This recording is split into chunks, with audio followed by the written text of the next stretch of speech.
the world ain't built for guys like you and I. It's not made for people like us.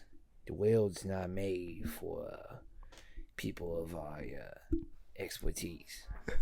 Widow. Welcome back to this Saturday Morning Cartoons podcast.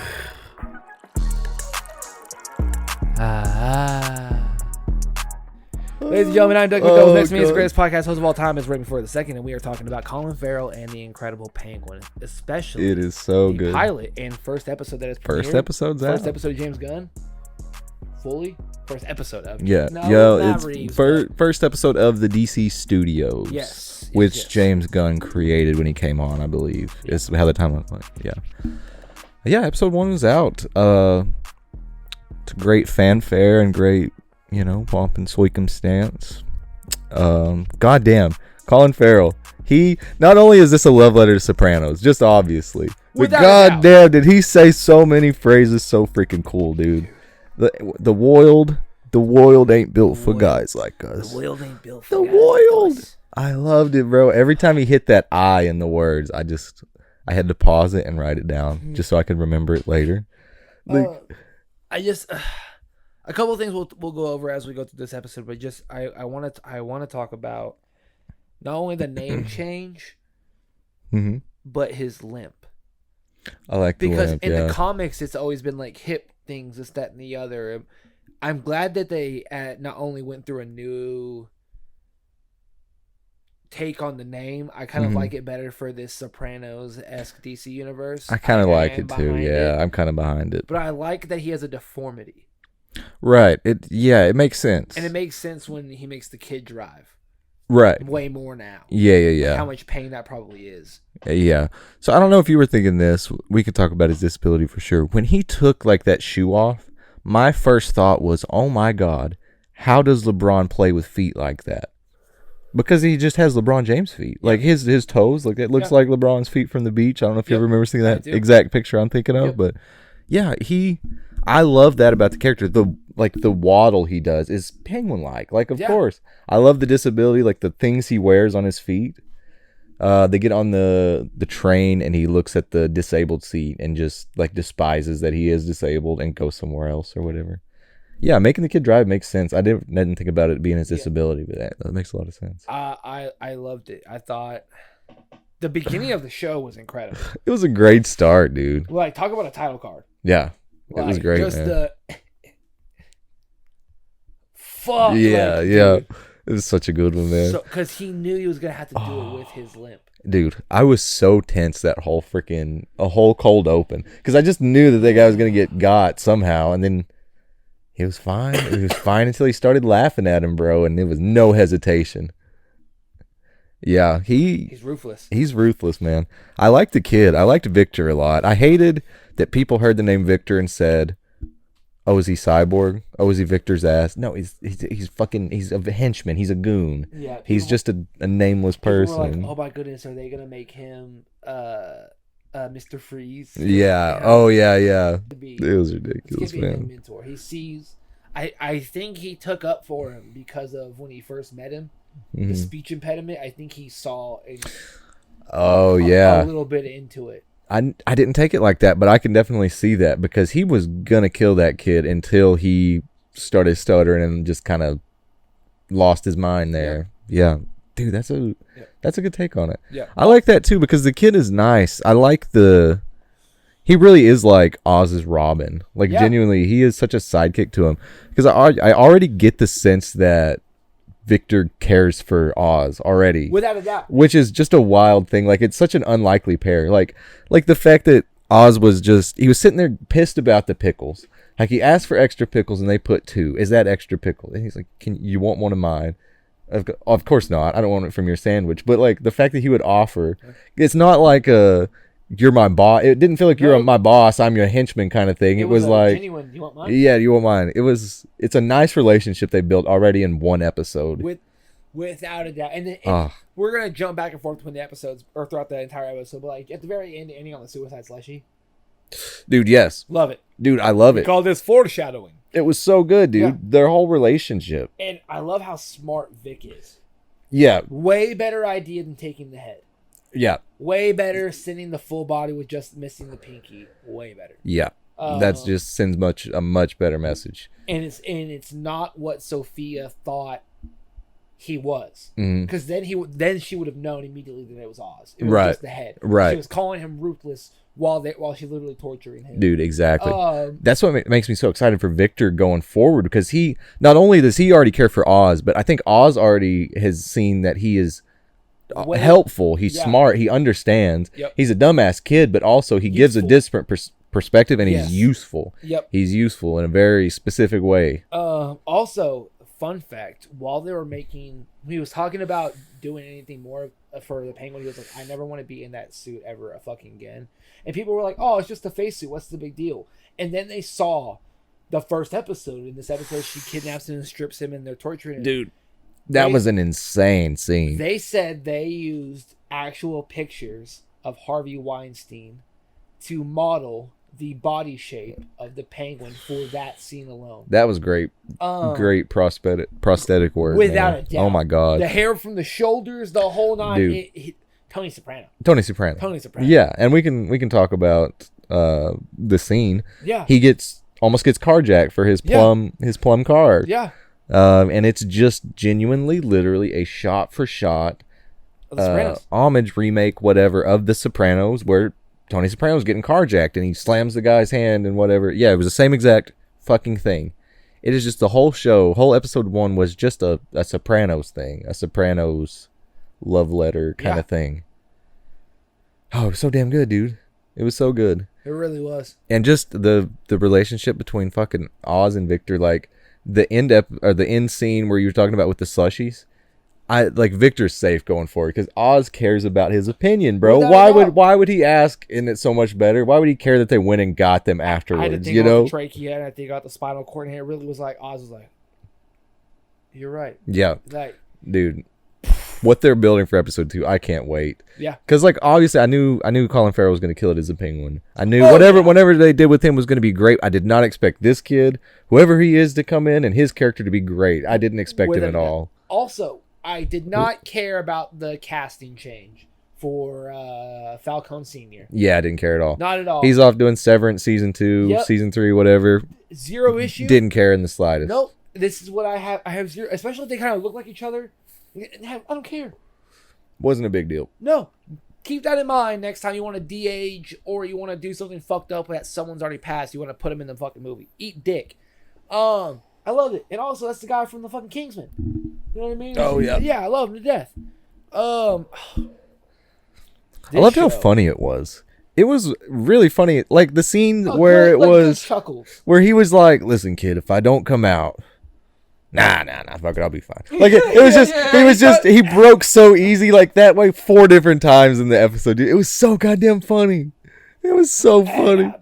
The one too, like the stuttering thing where Victor just starts stuttering where he's like about to get shot and he's just like, "What the fuck are you doing, dude?" Like, it's so fun. I will say one thing that it was wrenching in a way that ripped me out of the episode, ripped me out of the immersion. Okay. I don't remember who said it. I think it was his mother. Did she call him a pussy boy? Yeah. The words pussy boy were said and it just ripped me out of it for some reason. I think she's a weak pussy boy because she saw, first of all, the fact that she can tell when Oz is lying. Oh, yeah. Like when she was like, the boys are in the bath. When they're not, she has like dementia. Mm-hmm. So it's like, nothing. Yeah. She could see something was off. And the fact that she was like calling him a pussy. She wants him to own up to it. Right. Don't fucking be like, Yeah. You did that out of instinct. Like that. That's, she's trying to continue to be a terrible parent. Essentially, she's just trying to be a bad parent. Yeah, I think it is very Soprano-like because I guess Victor's gonna take care of her now. Yeah. Or is he a noise? Is he a noise? Gonna get Oz, you'll get everything you deserve, and she really fucking chewed on that word. Like in the same way I said it earlier, like how Australians can chew on that nar, or how how they really yeah. She really did that with noise and deserve. You know what? Actually, I noticed as well. First of all, Gotham is in New Jersey, number 1. When they showed him the fucking license, it didn't say New Jersey on the top. It said Gotham. Yeah. That's awesome. Where else do they don't do that anywhere else?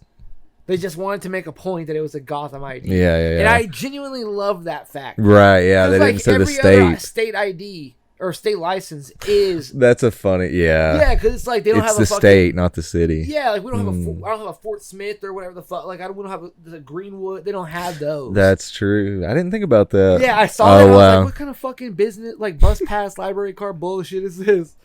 Oh, Gotham has such a big shit. IP. They're just like, nah, dude, we own licensing out here, bitch. Oh, I love it. It's great, man. I thought this show was charming. Yeah. Like enthusiastically charming. Mhm. That's not what you want fully in a mobster. Yeah. But for a show about it, yeah. perfect. Watching a mobster's come up Dude. is like watching him at his lowest and build up. Making Like, the fans root for the mobster. mhm. Crazy. Dude, yeah, it's crazy. It's great. You made me root for the guy. Like, he's a terrible person. Obviously, he's a terrible person, but he's at his lowest. Like, but he's still so threatening. Like, Without a doubt. he's at his lowest, like business wise, and he comes outside and he's getting carjacked. Like 5 people are carjacking him, Like, and he turns that into like a key henchman. Yep. You know, like he just turns the situation. I'm so excited for this whole fucking empire he's about to build. Oh, Vic's And then friend it's gonna died. crumble to go into right into Batman 2 or whatever. But Yeah. I'm fucking excited. And Vic's fucking friend died. Oh, that's right. Yeah, he got shot. Yeah, Sophia, dude. We'll get into her just for She's a a second. psycho, dude. One of the best DC villains Yeah, to date. Sophia Falcone, right? Just Yeah. genuinely unhinged. She was nuts. Episode nuts. 1 up there with Heath Ledger already. She was How insane. nuts in how in tune to her character she was. While Oz is getting a wire cut, like Hmm. how I shouldn't take things so personally. Yeah, like, yeah. I wanted her to say seriously so goddamn bad. Oh, I wanted dude. it. But, She was psycho, man. dude, it was great. This is what they used to do to me in Arkham.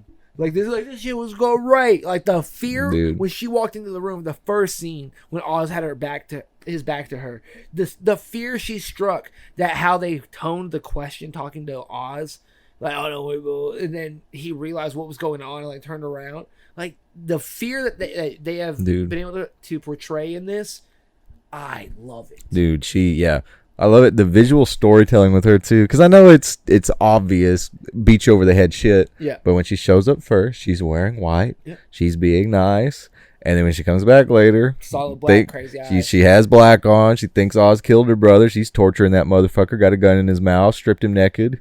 Like, yeah, she's wearing black. Yep. So I don't know. I just love she's such a cut and dry fucking psycho. I Like- and also theory, I think they're gonna do part of the Hangman. Oh, do you? Okay. Where it's gonna be not necessarily part of that word, but I think they're gonna have that as her nickname because she keeps wearing turtlenecks. She wore the black Oh, turtleneck, and in the white she had something covering her neck. I see. I think there's gonna be some type of like scar or laceration around it. I like eventually. that theory. Because her brother originally was one of the killers. It was the fucking the holiday killer. Okay. And so when she found out and he died, blah, blah, blah, she faked like paralysis, kind of like she was in a wheelchair. Turns out she was the hangman. I In the see. comics. So like shit like that, I like that. I think it'd be really, really Yeah, well. yeah. And also the new segment at the bottom. I was very in tune. I was really trying to pay attention for this episode because you were like, "Hey man, watch it. Did you watch it yesterday? Nope. You watch it." I was in tune. At the news article where they're reading about all these places that are flooded and this, that, the other, they're naming all these streets. Mhm. Every single street is from a Batman comic. Really? Yep. Okay. And when you like the whole thing, the map of everything around Gotham, from where Wayne Manor is to where his parents died, like every aspect and suburb and piece of Gotham and anything of its subsidiaries. They're all the streets they were from different Batman. Oh, eras that's of comics. awesome. Like one street is from Adam West, the yeah. show, and one's from the Caped Crusader, not Caped Crusader, the animated series with it's otherworldly what they're doing. Dude, they're doing crazy shit. I can't wait. Dude, it's great. Yeah, Yep. it's great. And Sophia especially, like, Her actress is Amazing. it's amazing. Her face is so expressive, but her eyes are dead. Like, to play that character that way is crazy, because like an Anya Taylor-Joy psycho would be the exact opposite. Her face is dead, but her eyes are crazy expressive. Right. And this is flipped on its head, and it's such a crazy female villain. Like, I am so fucking excited for where they're going with Sophia. She's nuts, man. I love it. I like your theory about the Hangman. Yeah. The only other scene I really want to talk about is the scene in the prison with Clancy Brown. Oh my goodness. Who does he play? He voices somebody in SpongeBob, right? Mr. Krabs. He's Mr. Krabs. Yeah. Amazing range. Yeah. My God. Yeah, he was incredible. He is also the main prison guard from Shawshank Redemption, or the main guy. Okay. And the movie that Oz and his mother are watching it's called Gilda, something like that. And that woman is the poster that Andy Dufresne holds up in front of the wall, where the hole where he cuts the wall. Just small little little reference piece. But they filmed it at the place where they filmed whatever the fuck. Oh, okay. Shawshank Redemption. They filmed it there as well, so it's cool that he got to come back. That's cool. And be in a prison. I like that. Hell yeah, giving the ring back. Dude, that was a cold scene. Perfect. That was a cold scene. Oz, he's calculating, man. Clancy Brown did not fucking believe him. Yeah, I can't trust him. The ring not only set Oz up in a perfect position for getting him in the clear from killing Sophia's brother, but it gives him a little bit more of trust with old boy in the jail cell. Right. As like a term of good. Yeah, it was a genius move. Yeah. Mwah. Yeah, really, really played both ways in his favor, which was an amazing move. Dude. Yeah, and especially with Victor's clutch at the end, with just cutting off the pinky, so much better. Exactly. Yeah, and it's perfect that now he has the ring already. The fact that it worked out in Oz's favor so well. Yep. Towards the end, that it ends on him chuckling and not finishing out like the fuck, like that he gets to enjoy it for a second, because she's literally telling him all the things that he is, and he has to do this. And this is the only way you're gonna do it, and everything that he has done setting up to that, even getting the alibi with Eve. Perfect. So good, man. Perfect. It was so episode fucking good. 1. I cannot wait to see what they do. I'm so down for episode 2, man. Dude, I'm so down. Before we get out of here, I want you to just read the phrases. Okay. Read Oz's phrases there. Okay, I got you. I'll fucking murder you and anyone you care about. That'll work. Back to work. Pumping circumstance. Pumping fucking circumstance. Someone voice. You nervous? I'll put in a good word. Yeah, it's not the first time. I doubt anything will turn up. Fucking love it. The world wasn't meant for guys like us. I like to offer my services. What services? Oh, you're killing it. Your fucking hands dirty. Hey, kid. You voined it. You voined it. Oh, it's too good, bro. Ladies and gentlemen, it's too good. This is our synopsis of the entire first episode of The Penguin. I hope you guys enjoyed it, because I know Doug and rated. This was a damn good episode. This was a good one, man. Matt Reeves, we are so impressed with your Elseworlds and the world building you have made. We cannot wait for Batman 2. Anything else with The Penguin, anything James Gunn decides to create. Thank you so much for being here, guys. Drink plenty of water, be safe, and we'll see you guys next time. Make sure you go watch episode 2 on HBO. Okay? Hey, what happened? Why are those squiggles on the screen? Those are called end credits, Patrick. End credits? But I don't want it to end!